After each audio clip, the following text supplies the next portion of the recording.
Gosh, with that said, it's the third part series here, and we're almost more than halfway into the season now, which kind of freaks me out. But looking at the ACC standings for 2025 here, we got Georgia Tech, who's leading the pack undefeated 7-0.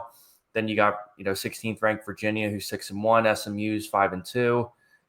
And also you got a 5-1 Louisville team that we talked about earlier. So with that said, how do you kind of see this ACC picture, shaping out, and who have been kind of the surprises and disappointments for you as you kind of look at these standings here? First thing I want to point out, I know I'm wearing the Louisville sweatshirt. I know I got like the Louisville stuff right here. I got the press pass, all that stuff. Take that out of the picture. I'm not doing the homer thing here. Yeah.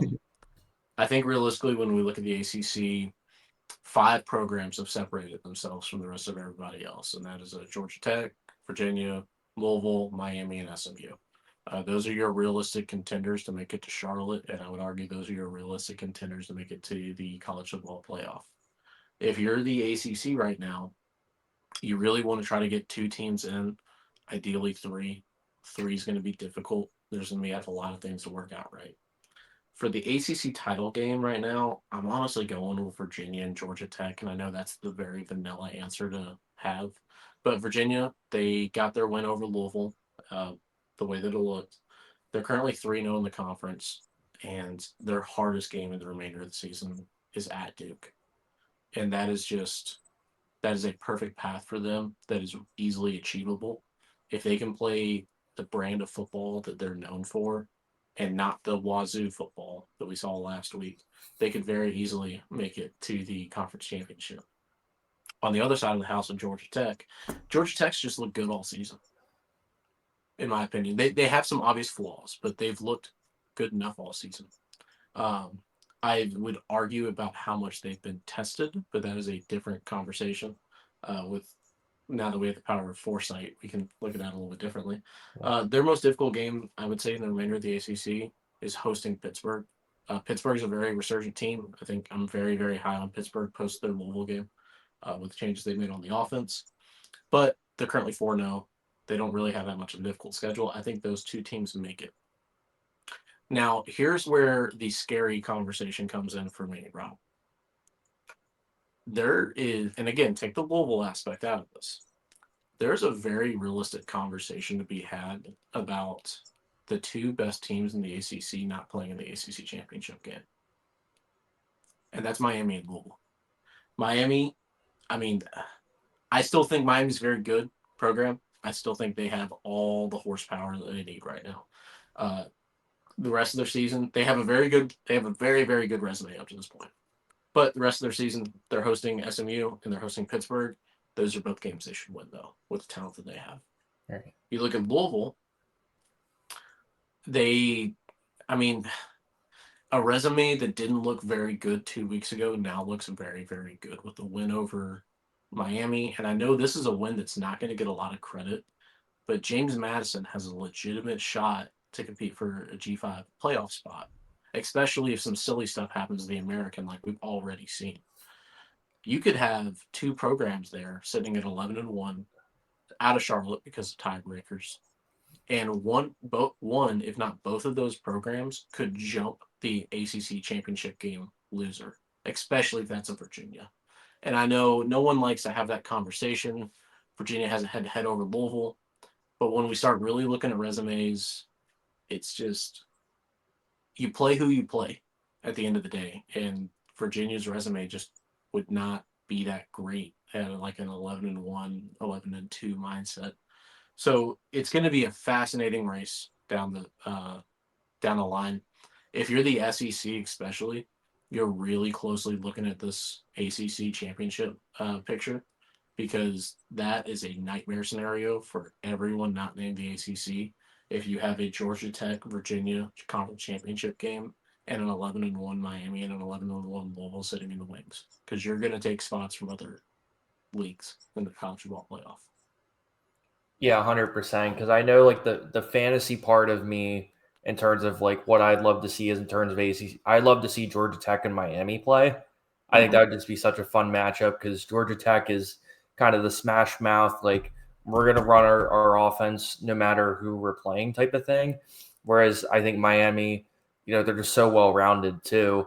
But then, you brought up another good point in terms of, Virginia's been so much fun to watch this year. I mean, Chandler Morris is the type of dude that, he's the type of dude he's going to throw 4 touchdowns, but he's also going to be that the same guy too that you're like, why are you trying to force so many passes at the same time? So I guess that's what I'm most fascinated about with Virginia too is, what happens when they play a team with, an elite secondary. I guess that's kind of the game that I'm really looking for, even though, yes, they took care of Florida State, and yes, they have a couple other solid wins along the way too.